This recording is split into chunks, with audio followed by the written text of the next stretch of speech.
તાજેતરમાં આસામના ચરાઈ દેવ મેદામને UNESCO world heritage સાઇટની અંદર સ્થાન આપવામાં આવેલું છે. આ ભારતનું 43મા નંબરનું વર્લ્ડ હેરિટેજ સાઇટ છે. આસામની અંદર એક જગ્યા છે ચરાઈ દેવ મેદામ, એને વર્લ્ડ હેરિટેજ સાઇટમાં સ્થાન આપેલું છે. વર્લ્ડ હેરિટેજ સાઇટની અંદર નેચરલ અને કલ્ચરલ એમ અલગ અલગ વિભાગ હોય છે. તો એમાં ચરાઈ દેવ મેદામ જે છે એને કલ્ચરલ સાઇટ અંતર્ગત વર્લ્ડ હેરિટેજ સાઇટે ઘોષિત કરેલું છે. આ ચરાઈ દેવનો મતલબ શું થાય? તો એનો મતલબ એમ થાય કે shining city on the hill. Shining city એટલે ચમકતું શહેર, ઓન ધ હિલ એટલે કે પર્વતો ઉપર આવેલું ચમકતું શહેર. એક રીતે જોઈએ તો ઈશાન ભારતનું એટલે કે નોર્થ ઇસ્ટ ઇન્ડિયા, જે 7 સિસ્ટર સ્ટેટ્સ જે છે, 7 બહેનોના રાજ્યો, એમાં આ પહેલી વર્લ્ડ હેરિટેજ સાઇટ ભારતને મળેલી છે. અને ભારતનું ઓવરઓલ 43મું વર્લ્ડ હેરિટેજ સાઇટ આવેલું છે.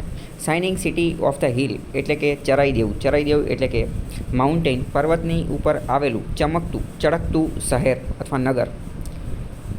આ જે ચરાઈ દેવ જે છે એ ઇતિહાસ સાથે પણ સંકળાયેલું છે. આસામની અંદર એક ડાયનેસ્ટી વંશ હતો, અહોમ ડાયનેસ્ટી, અહોમ સામ્રાજ્ય. તો અહોમ સામ્રાજ્યની પ્રથમ રાજધાની, પ્રથમ કેપિટલ જે છે એ આ ચરાઈ દેવ જ હતી. ચરાઈ દેવ નામની જગ્યા હતી, એ એની પ્રથમ રાજધાની હતી.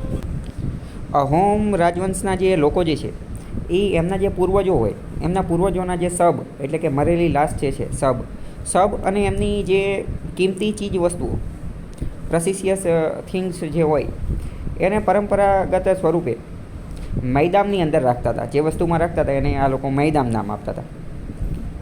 જેવી રીતે ઇજિપ્તની અંદર જે પિરામિડ આવેલા છે, તો ત્યાં એવું માનવામાં આવે છે કે એની નીચે જે દાટેલા લોકો જે છે એની સાથે એની પ્રેસિયસ કિંમતી ચીજ વસ્તુઓ પણ મૂકેલી છે. તો એવી રીતે આ લોકો અસમના જે અહોમ રાજવંશના લોકો જે છે એ પણ કિંમતી ચીજ વસ્તુઓ આની અંદર મૂકતા હતા અને શબને પણ મૂકતા હતા.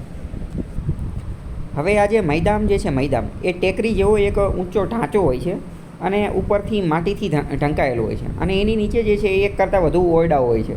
આને મૈદામ કહેવામાં આવે. મૈદામ જે છે એની અંદર અહોમ સામ્રાજ્યના જે દિવંગત રાજાઓ અને ગણમાન્ય લોકો પ્રત્યે એક રીતે શ્રદ્ધાનું પ્રતીક. આસામના લોકો જે છે આને કલ્ચર, સાંસ્કૃતિક દ્રષ્ટિએ, ટ્રેડિશન, પરંપરાના દ્રષ્ટિએ એક શ્રદ્ધાનું પ્રતીક માને છે. 13મી સદીથી માંડી અને આ સામ્રાજ્ય જે છે એ 19મી સદી સુધી અહોમ સામ્રાજ્ય જે છે એણે આ બધું કામ જે છે કરેલું હતું. અહોમ સામ્રાજ્ય ઉપર વારંવાર પ્રશ્ન પણ પૂછાતા હોય છે અને આ વર્લ્ડ હેરિટેજ સાઇટ ઉપર પણ પ્રશ્ન પૂછાતા હોય છે. યુનેસ્કો જે છે એ આ વર્લ્ડ હેરિટેજ સાઇટ જે છે એ ઘોષિત કરતું હોય છે.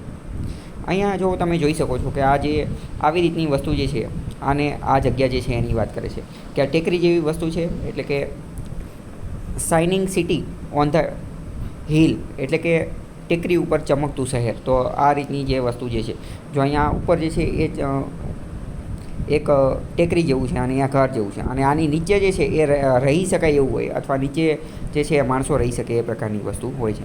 આસામની અંદર આ જે વસ્તુ જે છે એ જોવા મળેલી છે.